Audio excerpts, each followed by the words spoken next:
എൻ്റെ മകൾക്ക് കിട്ടിയൊരു അനുഗ്രഹത്തെക്കുറിച്ച് സാക്ഷ്യം പറയാനാണ് ഞാനിവിടെ നിൽക്കുന്നത്. എനിക്ക് ഓൺലൈൻ ഉടമ്പടി വഴിയാണ് ഈ അനുഗ്രഹം കിട്ടിയത്. ഞാൻ 2024 ജൂലൈ 7 ആദ്യമായിട്ട് ഓൺലൈൻ ഉടമ്പടി എടുത്തത്. അതിനുശേഷം ഒരു മാസം കഴിഞ്ഞ് ഓഗസ്റ്റ് 14 ഞാൻ വന്ന് തീർത്ഥാടന ഉടമ്പടി എടുത്തു. 2021 ഏപ്രിൽ 28 എൻ്റെ മോളുണ്ടായത്. ഇവളുടെ പേര് ഇസബൽ മരിയ ജോപ്പോൾ. ഇവൾക്ക് 11 മാസം പ്രായമുള്ളപ്പോൾ ഒരു പനി വന്നു. 5 to 6 days കണ്ടിന്യൂസ് ടെമ്പറേച്ചറായിരുന്നു, കുറയുന്നില്ലായിരുന്നു. ഡോക്ടറെ കാണിച്ചു, മെഡിസിൻ കൊടുത്തു. പനി കുറയാത്തതിന് ഡോക്ടർ പറഞ്ഞു അഡ്മിറ്റ് ചെയ്തിട്ട് വേറെ ഇൻവെസ്റ്റിഗേഷൻസ് ചെയ്യണമെന്ന് പറഞ്ഞു. അങ്ങനെ ഡോക്ടർ രാജഗിരി ഹോസ്പിറ്റലിൽ അഡ്മിറ്റായി. അവിടെ ബ്ലഡ് ടെസ്റ്റും യൂറിൻ ടെസ്റ്റും ഒക്കെ ചെയ്തു. യൂറിൻ ടെസ്റ്റ് ചെയ്ത് കഴിഞ്ഞപ്പോൾ യൂറിൻ ടെസ്റ്റിൽ UTI ആയിരുന്നു.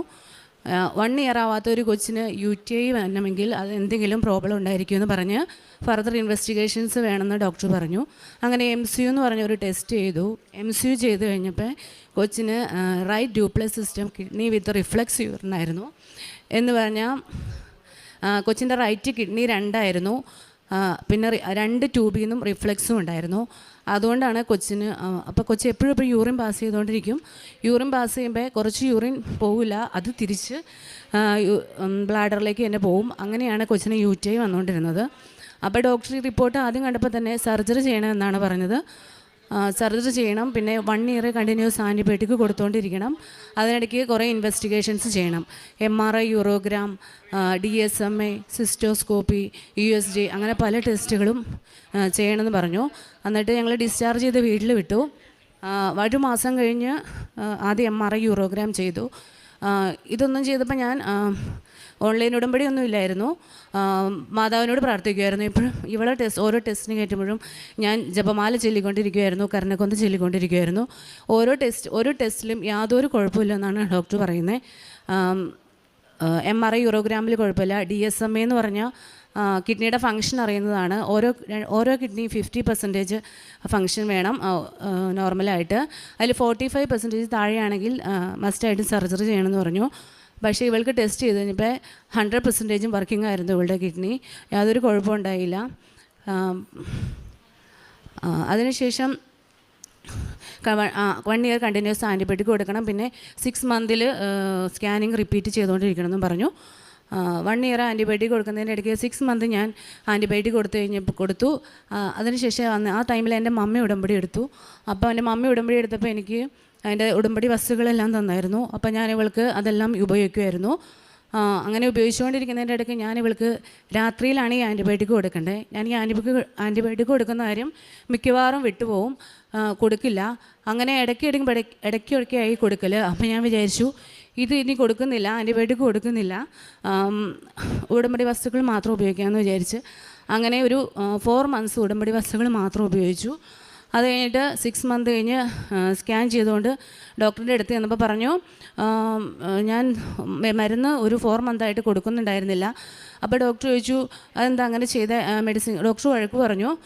എന്നിട്ട് ചോദിച്ചു നിങ്ങൾ കൊച്ചിന് വേറെ ഇൻഫെക്ഷനൊന്നും വന്നില്ലേ എന്ന് ചോദിച്ചു. ഞാൻ പറഞ്ഞു ഇല്ല, കൊച്ചിന് കുഴപ്പമൊന്നും ഉണ്ടായില്ല എന്ന് പറഞ്ഞു. എന്നാൽ ഡോക്ടർ പറഞ്ഞു ഇനി മരുന്ന് കണ്ടിന്യൂ ചെയ്യേണ്ട, അന്ന് അങ്ങനെ തന്നെ പോട്ടെ, നമുക്ക് 6 മാസം കഴിയുമ്പോൾ ഒന്നും കൂടി നോക്കാം, ഇതിനിടയ്ക്ക് UTI വരുവാണെങ്കിൽ നമുക്ക് സർജറി ചെയ്യണമെന്ന് പറഞ്ഞു. അപ്പം ഞാൻ അത് കഴിഞ്ഞിട്ട് ഞാൻ 2024 ജൂലൈ 7 ഓൺലൈൻ ഉടമ്പടി എടുത്തു. പക്ഷേ ഇതൊക്കെ ഈ അനുഗ്രഹങ്ങൾ കിട്ടിയെങ്കിൽ ഞാൻ ഇതുവരെ കൊച്ചിനെ കൊണ്ടോ ഇവിടെ കൃപാസനത്തിലൊന്നും വന്നിട്ടുണ്ടായില്ല. അപ്പോൾ ജൂലൈ 7 ഓൺലൈൻ ഉടമ്പടി എടുത്തതിന് ശേഷം ജൂലൈ 27 ഞാൻ കൊച്ചിനെയും കൊണ്ട് ഇവിടെ വന്നു. കൊച്ചിനെയും കൊണ്ട് ഇവിടെ വന്നിട്ട് പ്രാർത്ഥിച്ചിട്ട് തിരിച്ചു പോയി. ഉടമ്പടി ഒന്നും എടുത്തില്ല.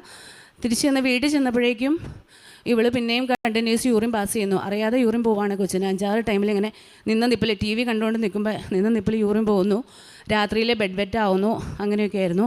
അപ്പോൾ ഞാനിങ്ങനെ സ്കാനിങ്ങിൻ്റെ ഡേറ്റ് നോക്കിയപ്പോൾ പിന്നെ 6 months ആയി സ്കാൻ ചെയ്യാനായിട്ട്. സ്കാനിങ്ങിൻ്റെ സമയമായി. ഞാൻ പിറ്റേ ദിവസം തന്നെ വിളിച്ച് ബുക്ക് ചെയ്തു. സ്കാനിങ്ങിനായിട്ട് പോയി. പിറ്റേ ദിവസം സ്കാൻ ചെയ്ത് ഇവളെ സ്കാനിങ്ങിന് കയറ്റുമ്പോൾ ഞാൻ പുറത്തു നിന്ന് ജപമാല ചെല്ലും, കരുണക്കൊന്ത് ചെല്ലും, അങ്ങനെ ഫുൾ ടൈം പ്രെയർ ആയിരുന്നു. പോകുന്ന വഴിയിൽ ഞങ്ങൾ ഓട്ടോയിലാണ് പോയത്. പോകുന്ന വഴിയിൽ വണ്ടിയിലൊക്കെ പ്രവർത്തിച്ചുകൊണ്ടാണ് പോയത്. അപ്പോൾ സ്കാനിങ് കഴിഞ്ഞ് ഇറങ്ങിയിട്ട് റിപ്പോർട്ടുമായിട്ട് ഡോക്ടറെ കാണാൻ നിന്നപ്പോൾ ഞാൻ മാതാവിനോട് പറഞ്ഞു ഇനി ഇതിൻ്റെ പേരിൽ ഈ ഡോക്ടർ റിപ്പോർട്ട് കണ്ടു കഴിയുമ്പോൾ ഇനി ഇതിൻ്റെ പേരിൽ എനിക്ക് ഇവളെയും കൊണ്ട് ഇതിൻ്റെ പേരിൽ ഇങ്ങോട്ട് വരണ്ടാന്ന് ഡോക്ടർ പറയുകയാണെങ്കിൽ ഞാൻ വന്ന് തീർത്ഥാടന ഉടമ്പടി എടുത്തേക്കാമെന്ന് പറഞ്ഞു. ഞാൻ ഡോക്ടറെ കാണാൻ കയറി. ഡോക്ടർ ഞാൻ എന്ത് അവിടെ നിന്ന് പറഞ്ഞു അതുപോലെ തന്നെ ഡോക്ടറിൻ്റെ മുഖത്ത് നോക്കി പറഞ്ഞു, ഇനി ഇതിൻ്റെ പേരിൽ ഇങ്ങോട്ട് വരേണ്ട ആവശ്യമില്ല, വേണമെങ്കിൽ നമുക്ക് 1 ഇയർ കൂടുമ്പോൾ ഒരു സ്കാൻ എടുത്ത് നോക്കാം, അല്ലാതെ കൊച്ചിന് ഒരു കുഴപ്പമില്ല എന്ന് പറഞ്ഞു. ഈ എത്രയും വലിയ അനുഗ്രഹം തന്ന പരിശുദ്ധ അമ്മയ്ക്കും തിരുക്കുമാരനും നന്ദി.